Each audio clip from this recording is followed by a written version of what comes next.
Praise the Lord. Good morning. ఈ దిన దేవుని వాగ్దానము యెషయా గ్రంథము 54వ అధ్యాయము 17వ వచనము. నీకు విరోధముగా రూపింపబడిన ఏ ఆయుధమును వర్ధిల్లదు. అవును, దేవునికి ప్రియ సహోదరి సహోదరుడా, ఈ ఉదయకాల సమయంలో దేవునితో స్పష్టంగా మాట్లాడుతున్నారు. నీకు విరోధముగా ఏ ఆయుధమును నేను వర్ధిల్లవనువనని.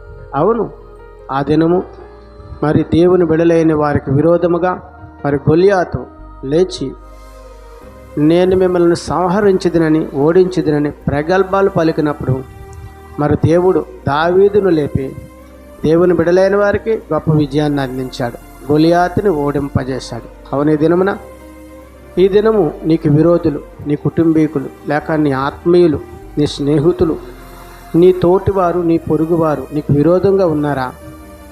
నువ్వు భయపడుతున్నావా?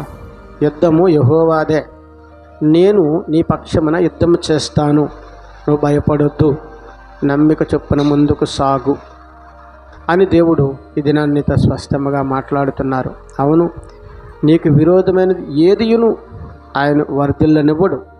నిన్ను దీవించి ఆశీర్వదిస్తే నీ పక్షమున ఆయన యుద్ధం చేస్తానని చెప్పి ఉండగా మరి నీవు ఆయన మాట చొప్పున మరి ఆయన మాటను నమ్మి ప్రార్థించగలిగితే దేవుడు నీ పక్షం నుండి నీకు విజయాన్ని అందిస్తాడు. ఆమెన్. ప్రార్థన చేద్దాం.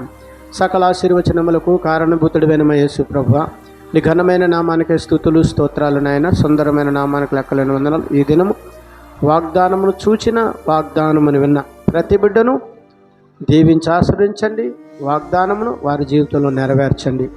యేసుక్రీస్తు పరిశుద్ధమైన నామములో అడిగి వేడుకొనుచున్నాను పరమ తండ్రి. ఆమెన్.